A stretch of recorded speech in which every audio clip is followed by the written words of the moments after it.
খ্রিস্টতে প্রিয় ভাই বোন ও বিশ্বাসীবর্গ, যে যেখান থেকে আমার এই শিলো মুক্তির বার্তা চ্যানেলটি দেখছেন, সকলকে প্রীতি ও শুভেচ্ছা জানাই। আজকে আমরা বাইবেলের যিশুর শিক্ষা থেকে একটি শিক্ষা নিয়ে আলোচনা করব, আর সেই শিক্ষাটি হলো সমস্ত জগৎ লাভ করে প্রাণ হারালে কি লাভ। যিশু একবার একটি প্রশ্ন করেছিলেন, মানুষ যদি সমস্ত জগৎ লাভ করে কিন্তু নিজের প্রাণ হারায় তবে তার কী লাভ। আজ আমরা এই প্রশ্নের গভীরে যাব, কারণ এই শিক্ষা আমাদের জীবন ও অনন্ত ভাগ্যের সঙ্গে জড়িত। যিশুর উক্তি মতি 16:26 আমরা যদি বাইবেল দেখি তাহলে আমরা দেখতে পাব, বস্তুত মনুষ্য যদি সমুদয় জগৎ লাভ করিয়া আপন প্রাণ হারায় তবে তাহার কি লাভ হইবে। আজকে এর উপরে আমরা আলোচনা করব। আর এই ঘটনাটির প্রেক্ষাপটটা ছিল কি, আসুন আমরা বাইবেলে দেখি। মতি 16:21 থেকে আমরা যদি একটু পড়ি, সেই সময় অবধি যিশু আপন শিষ্যদিগকে স্পষ্ট বলিতে লাগিলেন যে তাহাকে জেরুজালেম যাইতে হইবে এবং প্রাচীন বর্গের প্রধান যাজকদের অধ্যাপকদের হইতে অনেক দুঃখ ভোগ করিতে হইবে ও হত হইতে হইবে, আর তৃতীয় দিবসে উঠিতে হইবে। ইহাতে পিতর তাহা কাছে লইয়া অনুযোগ করিতে লাগিলেন, বলিলেন, প্রভু, ইহা আপনা হইতে দূরে থাকুক, ইহা আপনার প্রতি কখনো ঘটিবে না। কিন্তু তিনি মুখ ফিরাইয়া পিতরকে কহিলেন, আমার সম্মুখ হইতে দূর হও শয়তান, তুমি আমার বিঘ্নস্বরূপ, কেননা যাহা ঈশ্বরের তাহা নয়, কিন্তু যাহা মনুষ্যের তাহাই তুমি ভাবিতেছ। তখন তিনি আপন শিষ্য দিগকে কহিলেন, যে কেহ যদি আমার পশ্চাৎ আসিতে ইচ্ছা করে তবে সে আপনাকে অস্বীকার করুক, আপন ক্রুশ তুলিয়া লউক এবং আমার পশ্চাৎগামী হোক। কেননা যে কেহ আপন প্রাণ রক্ষা করিতে ইচ্ছা করে সে তাহা হারাইবে, আর যে কেহ আমার নিমিত্তে আপন প্রাণ হারায় সে তাহা পাইবে। বস্তুত মনুষ্য যদি সমুদয় জগৎ লাভ করিয়া আপন প্রাণ হারায় তবে তাহার কি লাভ হইবে। আজকে এই বিষয়ের উপরে আমরা আলোচনা করব, এই শিক্ষার উপরে আমরা আজকে আলোচনা করব। যিশুর এই উক্তিটি খুবই সংক্ষিপ্ত, কিন্তু এর অর্থ অসীম ও গভীর। এখানে যিশু আমাদের সামনে দুইটি বিষয় তুলে ধরেছেন, একদিকে সমস্ত জগৎ আর অন্যদিকে আত্মা হারানো। দুইটি বিষয় খুব স্পষ্টভাবে যিশু আমাদের সামনে রেখেছেন। তিনি বলেছেন, যদি কেউ পুরো পৃথিবী, সম্পদ, খ্যাতি, ক্ষমতা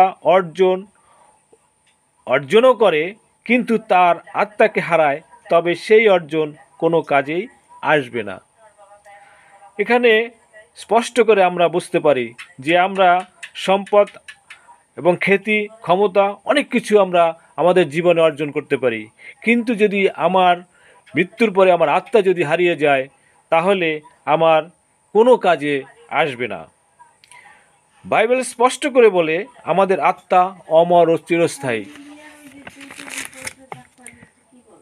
পৃথিবীর জিনিস সাময়িক। এই পৃথিবীতে আমরা যা কিছু দেখি সমস্ত কিছুই সাময়িক। আমাদের এই দেহ, এটাও একসময় মৃত্যুর কোলে ঢলে যাবে এবং ধুলিতে মিশে যাবে, মৃত্যু পর্যন্ত থাকবে, কিন্তু আত্মা মৃত্যুর পরেও থাকে। তাই যিশু বোঝাতে চাইলেন, কোনো সম্পদ, কোনো খ্যাতি, কোনো ক্ষমতাই আত্মার সমান মূল্যবান নয়।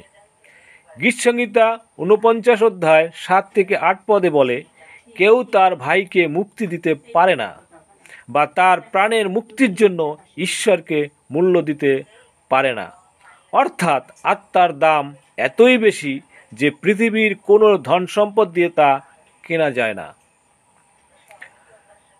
আমরা বাস্তব উদাহরণ হিসেবে যদি দেখি, আলেকজান্ডার দি গ্রেট, তিনি বিশ্বকে জয় করেছিলেন, এ প্রান্ত থেকে ও প্রান্ত পর্যন্ত তার সাম্রাজ্য বিস্তার করেছিলেন, কিন্তু তিনি যখন মারা যান শূন্য হাতে তিনি দেহত্যাগ করে চলে যান।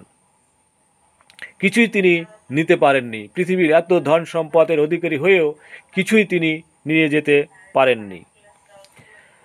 আমরা ইতিহাসে দেখি অনেক মানুষ প্রচুর ধন সম্পদ, খ্যাতি ও ক্ষমতা অর্জন করেছিলেন, তবুও মৃত্যুর সময় তারা কিছুই সঙ্গে নিতে পারেননি। যেমন রাজা সলোমন পৃথিবীর অন্যতম জ্ঞানী ও ধনী রাজা ছিলেন, কিন্তু তিনি বলেছিলেন, উপদেশক যদি আমরা দেখি বাইবেলের 1 পদে কি লেখা আছে, সূর্যের নিচে কৃত সমস্ত কার্যই আমি দেখিয়াছি, দেখো সে সকলই অসার ও বায়ু ভক্ষণ মাত্র। কিছুই নাই, বায়ু গ্রহণ ছাড়া আর কিছুই নাই। আমরা যা কিছু এই পৃথিবীতে অর্জন করি তা ধুলায় মিশে যায়।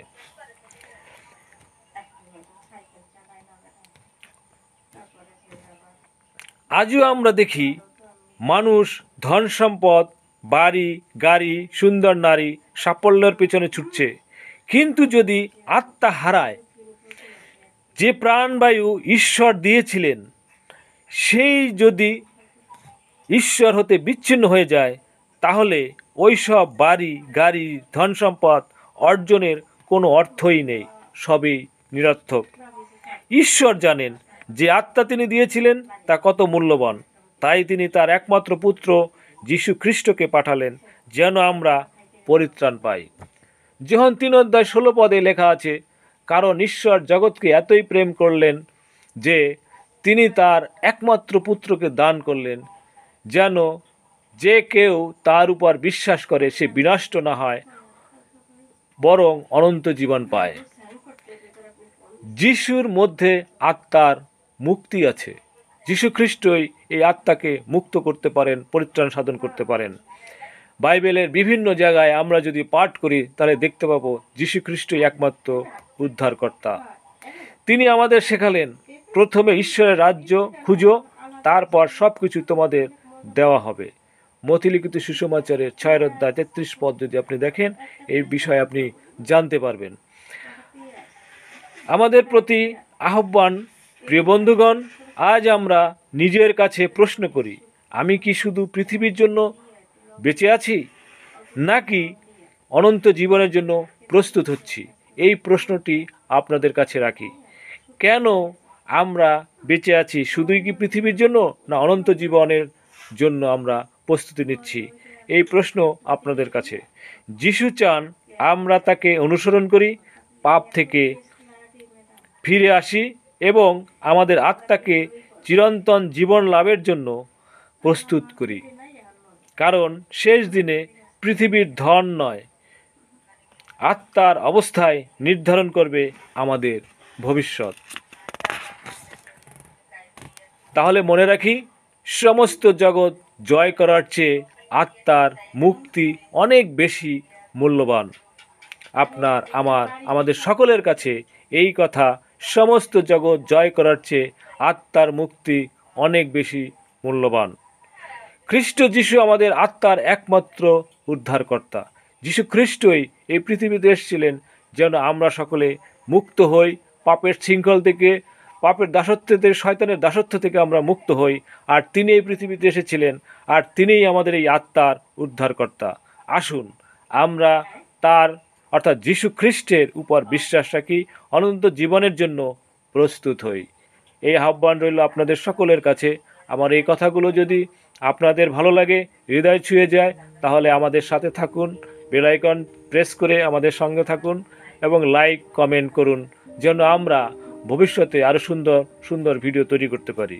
ঈশ্বর আপনাকে, আমাকে, যে যেখান থেকে শুনছেন সবাইকে রক্ষা করুন। প্রভুর শান্তি আপনাদের সঙ্গে থাকুন। আমেন।